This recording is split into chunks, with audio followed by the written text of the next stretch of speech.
Borneo Otaku. Ya halo guys, kembali bertemu di channel paling wibu, paling kece hanya di Borneo Otaku dan salam bawang. Di ulasan Oregairu season 3 episode 7 ini, kita disajikan dengan proses pembuatan dummy prom dari Hachiman sampai dengan percakapan yang cukup panas antara Yukino dan Yui. Tentunya semua adegan tersebut memiliki maksudnya masing-masing. Apa saja itu? Mari kita bahas satu persatu. Seimokuza memperkenalkan Hachiman dan Yui kepada dua orang siswa berkacamata dari klub gamer yang bisa diajak untuk bergabung pada rencana dummy prom. Hachiman menawarkan imbalan nih, jika mereka bersedia membantu, maka tahun depan ia akan mengadakan prom yang bisa memuaskan kedua orang berkacamata ini. Untungnya salah satunya, Sagami-kun, menyetujuinya karena tidak ingin kakaknya mengacaukan prom tahun depan. Jadi nih guys, kakaknya itu bernama Sagami Minami, cewek yang pernah jadi ketua festival budaya dan sukses membuat pengorganisasian festival tersebut menjadi kacau balau. Dia mengakui kakaknya yang tidak becus mengurus suatu acara, sehingga ia ingin menutup kesempatan kakaknya untuk mengacaukan acara prom tahun depan. Mereka pun bersedia membantu begitu Hachiman menawarkan bahwa mereka bisa mengatur acara prom mereka sendiri tahun depan. Karena Hachiman punya orang dalam yang kooperatif, sang ketua OSIS, Ishiki Iroha. Untuk rencana dummy prom ini, Hachiman berencana untuk membuatnya lebih mencolok agar lebih menarik perhatian para orang tua. Namun prom tersebut tetap harus memberikan kesan kurang baik atau agak susah untuk dilaksanakan, sehingga para orang tua menjadi tidak ingin promnya Hachiman yang terpilih dan pada akhirnya memilih prom Yukino. Rencananya dummy prom akan didesain menjadi event prom gabungan SMA di dekat Laut Chiba, dan yang mereka ajak berkolaborasi adalah SMA Kaihin Sogo, SMA yang ketua OSISnya pengguna vikinisasi atau bahasa Jaksel. Dan dimulailah usaha Hachiman dan Yui untuk mengajukan proposal prom ke SMA Kaihin Sogo yang diwakili oleh Tamanawa dan Kaori. Sebelum itu Hachiman sudah mempersiapkan diri nih untuk menghafal kata-kata serapan bahasa Inggris agar bisa lebih mudah berkomunikasi dengan Tamanawa. Ternyata si Tamanawa sudah tobat dan tidak memakai bahasa Jaksel lagi. Salah satu alasannya karena Tamanawa sudah terlanjur tidak senang dengan Hachiman semenjak event kolaborasi Natal di Arc Oregairu Zoku. Karena ketidaksenangannya itu terlihat jelas dari tampang super kesal Tamanawa yang sambil meniup poni rambutnya. Setelah membaca proposal dummy prom, Tamanawa menolak proposal tersebut hingga terjadilah rap battle Hachiman versus Tamanawa sebagai upaya Hachiman untuk meyakinkan. Intinya sih proposal tersebut bisa dipertimbangkan tapi mesti didiskusikan lebih lanjut. Tamanawa ini sosok yang terlalu suka brainstorming, sekedar mengumpulkan ide sebanyak-banyaknya. Jangan sampai ntar diskusi mulu dan ujung-ujungnya kagak ada kesimpulannya. Yang menarik di sini, dari sekian orang yang ada di kepengurusan OSISnya, Tamanawa malah memilih untuk bersama Kaori. Selain karena Kaori adalah teman SMP Hachiman, pastilah ada maksud lain juga, seperti Tamanawa yang nampaknya tertarik dengan Kaori. Apalagi Kaori sebenarnya bukan pengurus OSIS. Ada bobo manuver dari Tamanawa nih di sini.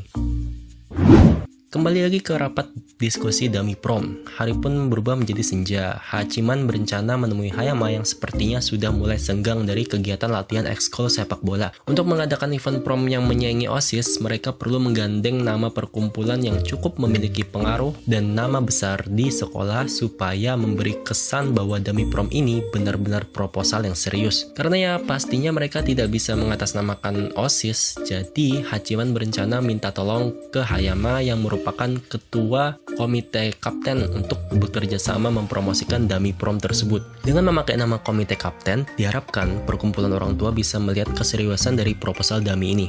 Yui mengatakan akan mengirim pesan ke Hayama melalui line dan memberitahu Hachiman begitu Hayama sudah membalas. Di perjalanan persiapan berdiskusi dengan Hayama, secara kebetulan Hachiman bertemu dengan Yukino yang sedang membeli minuman dan bersantai di bangku taman. Yang menarik adalah Yukino yang tumben-tumbenan meminum Max Coffee, yang mana merupakan minuman kesukaan Hachiman. Apa ini pertanda bahwa Yukino merindukan Hachiman?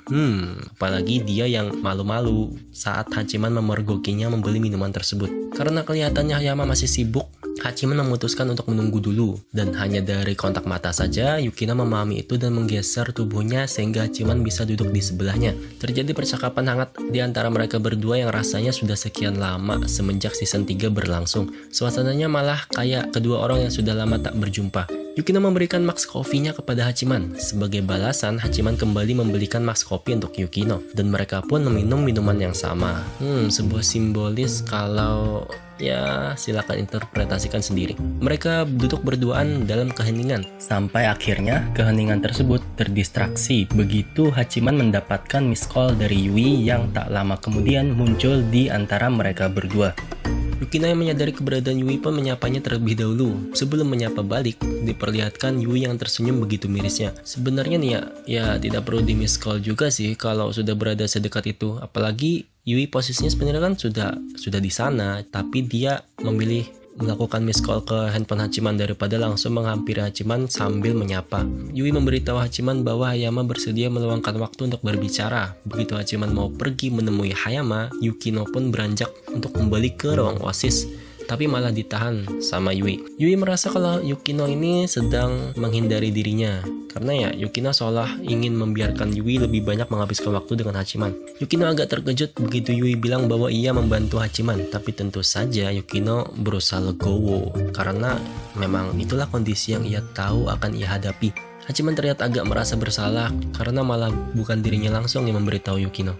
Yui bilang ketika prom berakhir ia berniat untuk membetulkan kembali hubungan mereka dan bilang bahwa keinginan Yukino tidak akan tercapai. Yukino membalas bahwa ia ingin agar keinginan Yui yang terkabul. Dari sini sebenarnya kita sudah dapat petunjuk tentang apa yang akan diminta Yukino begitu ia memenangkan kompetisi dengan Hachiman. Karena ya Yukino bilang bahwa keinginannya sama dengan Yui, apalagi Hachiman yang memang sengaja mengalah dan kemungkinan besar Yukino lah yang akan menang. Menarik untuk membahas dialog antara mereka berdua. Kata Yui, keinginan Yukino tidak akan terkabul.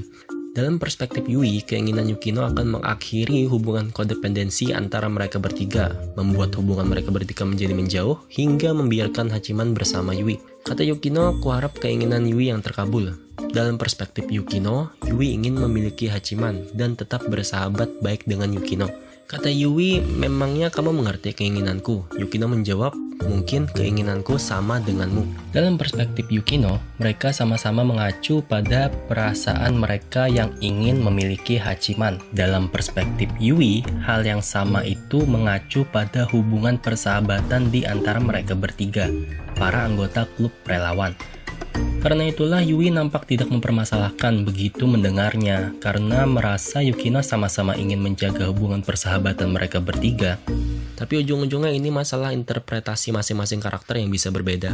Berarti yang menjadi pertanyaannya adalah, apa sebenarnya keinginan Yui? Sudah banyak monolog Yui sepanjang season ini yang bilang bahwa ending telah ditentukan di mana dia tidak akan bisa memiliki Hachiman. Karena itulah dia ingin menghabiskan waktu sebanyak-banyaknya dengan Hachiman. Tapi di sisi lain, Yui juga berharap agar kebohongan yang ia jaga bisa menjadi kenyataan. Yui tahu bahwa Yukino menyukai Hachiman dan perasaan Hachiman yang tertuju ke Yukino. Tetapi Yui ingin memiliki Hachiman dan tetap menjadi sahabat Yukino. Yukino memahami itu dan memilih untuk mengorbankan diri, apalagi setelah ditanamkan bom dari Haruno tentang kodependensi antara dia dan Hachiman. Maka Yukino berpikir untuk mengakhiri hubungannya dengan Hachiman, sehingga Hachiman tidak lagi mengorbankan diri demi dirinya. Ia merasa telah membawa dampak buruk bagi kehidupan Hachiman. Jadi dia tetap akan mencoba berteman baik dengan Yui, tapi juga akan berusaha menjauhi Hachiman agar Yui tidak kembali tersakiti. Padahal sebenarnya dalam hati kecilnya Yukino ingin bersama dengan Hachiman. Sayangnya Hachiman sudah melabeli Yui sebagai gadis baik, yaitu tipikal gadis yang ia benci dan tidak diinginkan oleh Hachiman. Diperlihatkan Yui yang memeluk Yukino, seakan tidak ingin kehilangan seorang sahabat baik. Yui yang mau agar bisa hangout seperti sedia kala lagi dengan Yukino. Ya gimana ya, Yukino yang tidak pernah memiliki sahabat baik, akhirnya memiliki Yui sebagai sahabat pertamanya. Yukino menanggalkan keegoisannya dan memprioritaskan perasaan sahabat baiknya tersebut. Dia hanya tidak ingin menyakiti Yui, karena itulah dia berharap keinginan Yui yang terkabul. Di dalam monolognya, Hachiman berkata bahwa seperti biasa, cara penyampaian mereka sangatlah buruk. Padahal masih ada cara penyampaian yang lebih mudah, tapi mereka belum yakin kalau itu adalah hal yang benar. Jadi ya katakanlah mereka mau mengatakan sesuatu tapi takut bahwa itu akan menjadi blunder dan malah memperkeruh bahkan menghancurkan hubungan mereka bertiga. Karena itulah mereka memilih main aman dengan memikirkan dengan sebaik-baiknya apa yang mesti mereka lakukan nanti. Terlebih lagi di antara mereka ada yang tidak yakin akan perasaan mereka sendiri karena terlalu memikirkan logika dan konsekuensinya. Kalau salah satu di antara mereka jadian dengan Hachiman, ya pasti salah satu yang lain akan merasa tersakiti. Dunia tanpa ada yang tersakiti, apakah mungkin bisa dicapai?